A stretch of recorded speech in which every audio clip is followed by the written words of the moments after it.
Welcome back, everybody. It's time to go over some of the brand new content and a strategies video along with the team update. So bear with me, but we're going to start off community request cards. We got Hejduk, Daze, Ristolainen, Goulet, Torpachenko, and Musty. We also got the 97 Blake Wheeler Team of the Week card. We also got brand new Hut Champs card, Curtis Douglas. So we'll check out who he is. And we got some new Celebration cards with Dylan Larkin, Svechnikov, Hischier, Hurdle, Pacioretty, Lee Brown, Johnson, Slavkovsky, and Goodbranson, along with four brand new 97 overall cards, Chris Chelios, Scott Niedermayer, Gavin McKenna, and Zane Parake. We're going to kick things off with the Hejduk community request card. He's got sniper forward, playmaking forward at a 97 overall. He's got maxed out skating, maxed out shooting, maxed out hands, and low to mid 90s for his defensive stats, along with 99 stick checking. He does have Silverborn Leader, Elite Edges, Puck on a String, and Gold Schneip. I love that Silverborn Leader. The Elite Edges is phenomenal. At 6 foot, 190 pounds as a right-handed winger. Very viable option. I will show you how to make it in this video as well. We got Ristolainen as a 96 overall at 6'4", 208 pounds. He comes with Silver Quick Pick, Thunderclap, Elite Edges, and Gold Shutdown. 96 Excel and speed. Almost maxed out shooting, almost maxed out hands, and then pretty much maxed out defensive and checking stats. Awesome 6'4" right defenseman card. Eric Daze, another 96 overall left-handed defenseman card. Silver back at you, truculence, close quarters, and gold unstoppable force. He's got 96 Excel and speed, almost maxed out shooting and hands, and maxed out defensive stats with 90 faceoffs.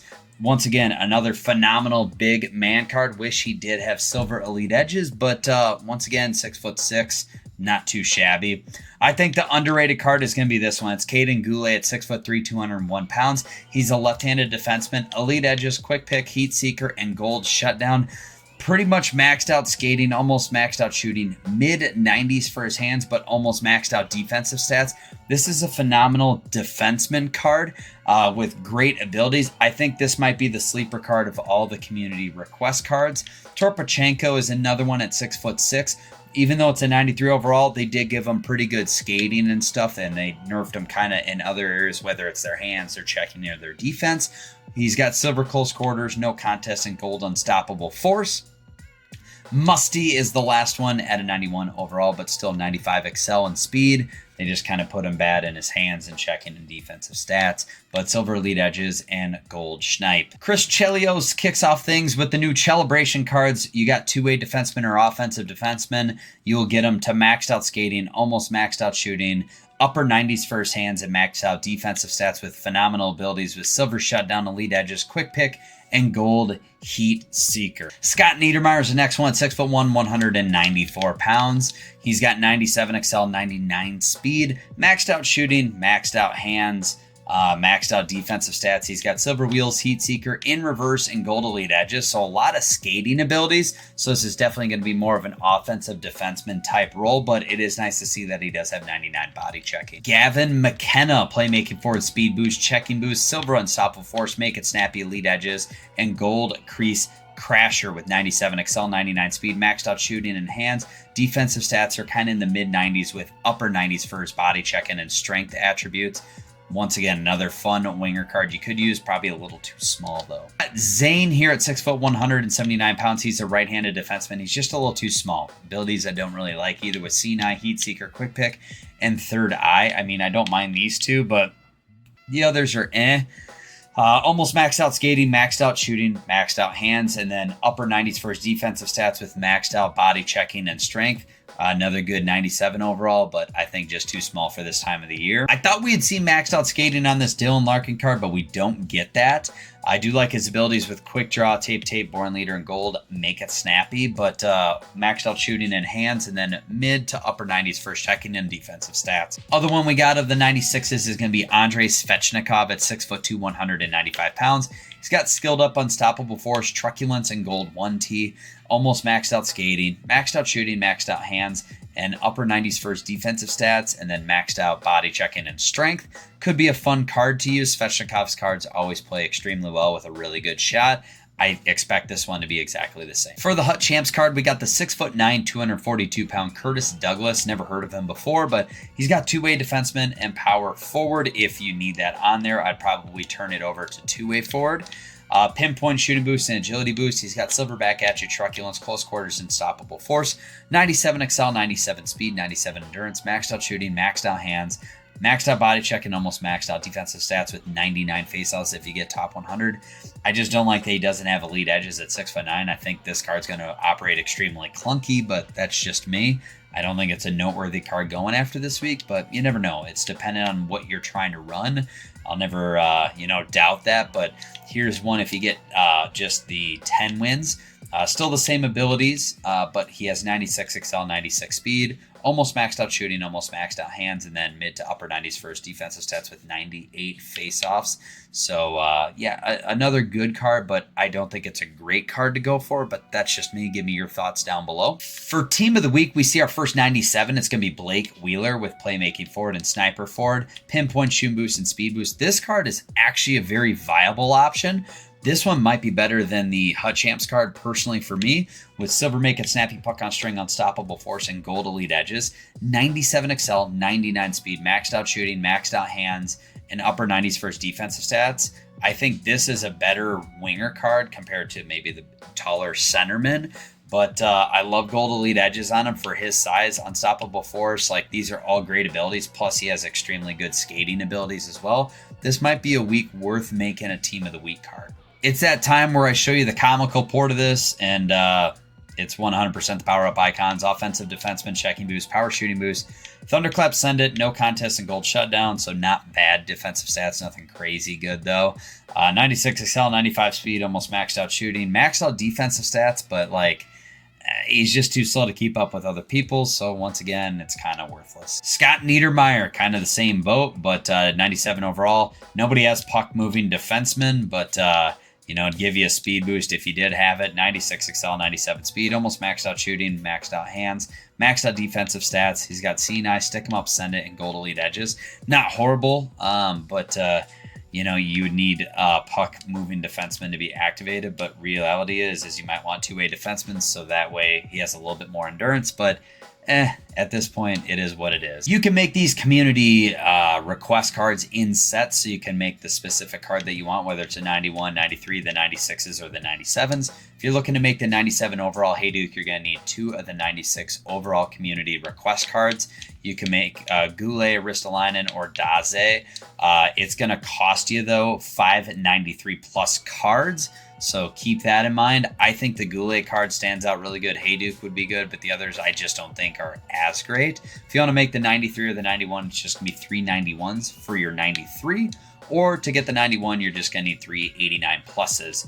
If you're making maybe a theme team, this might be right up your alley as well. But not too shabby, nothing crazy over the top. I'm happy you can make the specific card that you want. You guys have asked for a strategies video along with the team update, and here we go. I got Stammer, Ovi, and Yager on the first line. Second line, I got Matthews, McDavid, and McKinnon.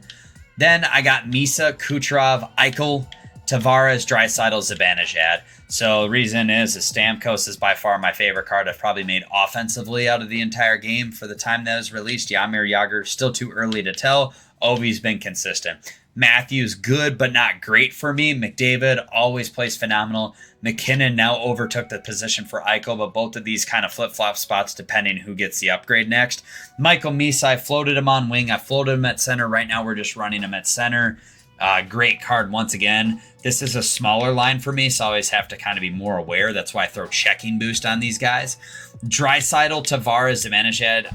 Tavares just hasn't been a good card. He might come out of the lineup here soon. I don't know. He just hasn't played up to what I was hoping for. Zibanejad's been awesome because of his maxed out skating. Draisaitl plays big, hard to knock off the puck. Defensively, we got Chara and Levshinov, and Levshinov's been my favorite defenseman card by a lot. He's almost averaging a point per game, but he's never out of position. Ekholm and Burns, my old favorite first pairing D-men, are on the second line, and they still play phenomenal. I'm probably going to replace Subban with Team of the Season Makar, but for now, I just want to give Subban a try, and he's now paired with the newly upgraded Zach Werenski. In at goal, I have Markstrom. I might make the MSP Markstrom. Who knows? But for now, the 94 Markstrom's been doing just fine for me. All right, it's time to go over the strategies video. I'll try to explain why I do it, but keep in mind, You are going to play how you play. I like to play how I play, but hopefully this gives you some insight, like why I do the things that I do. I like to run crash the net. I like net front presence. All my guys at center or wing, there can be a little bit bigger build. So like Stamkos, Yager, Ovi, any one of those can create down below, especially if Ovi gets there with his big tipper. Austin Matthews, same thing. Big net front presence. Misa, maybe not so much. But Tavares has that goal close quarters. That's why I run crash the net on all of my lines. The only thing that changes is my efficiency and energy. It naturally goes up with each line because they don't see as much ice time. So my fourth line, I have them burning energy like crazy, but that's just because they don't see the ice as much. On defense, cycle shoot, I like to honestly shoot a lot more. Just because it creates rebound opportunities. I got a lot of speed, especially in my wingers, to be able to pick up pucks. And then it can force us to kind of get maximum pressure. And then my lines are going to beat their lines. That's kind of the thought process going into it. On the power play, I like to run shooting because I like to have different lanes. My defensemen can score, but I like to put it more on my wingers to give them space and angles to shoot. Everybody has a lane at the net. That's why I like shooting so much. It spaces everybody out. And for me, it's my first and second line. So when I have Yager or Ovi on there, they're creating more openness in the middle of the ice so I can drive them in because they only have 4 guys, and it's going to force the defense to collapse, and then it opens up shooting lanes, whether it's to the blue line or a guy on the backside. That's why I run shooting the most. Same thing on the 4-man power play, nothing different there. Penalty kill, I like to run diamond. I like a guy up top like Tavares, so that way he can maybe intercept those D-to-D 1Ts. It's very notorious in this game. And then Levchinov or Draisaitl, hopefully I can get them in position to potentially block a shot. And then Chara's down below is kind of like my last line of defense if I need to anchor somebody down low if they're killing me on the inside. For my forecheck, I run a 2-3 neutral zone, 1-2-2 red. There's no rhyme or reason behind it. I really like high pressure and I run tight point. High pressure because I want to force that guy to get the puck out of his hands, and that can cause turnovers. It can give you situations where you turn it into odd man rushes. I like tight point because, as you can see, that right winger stays up a little bit higher, so I can kind of intercept those D-to-Ds earlier on. This worked out extremely well when passing wasn't a 99 overall. It's a lot slower, so you can intercept those passes, and you got a breakaway opportunity. At the same time, offensively, it's nothing crazy or over the top, but I run a strong side slant. And all that means for me is I like to have my D-men spread out, and then my wingers are kind of close down below. It helps, especially with like crash the net. It's all about rebound opportunities and still having shooting lanes. I have my centerman that can create a tipping opportunity, but my wingers are there close enough where they can put in a rebound opportunity or get another rebound opportunity chance to be able to facilitate and kind of reset the offense once again. But once again, I play to get a lot of shots on net. If you check out some of my other YouTube videos, you're going to see that as well.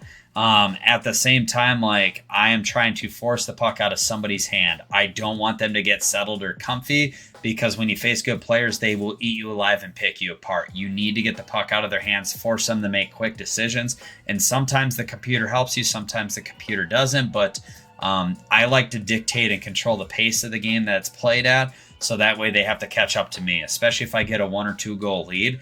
Now they're going to try to go for extra hits, extra poke checks. That's going to lead to either penalties, odd man rushes, or I'm getting more open looks. If I'm playing from behind, you have to keep that pressure up. Otherwise, they're going to ozone rag. They're going to pick apart shots, and they're not going to have many shots on game, but they're going to be high percentage shots.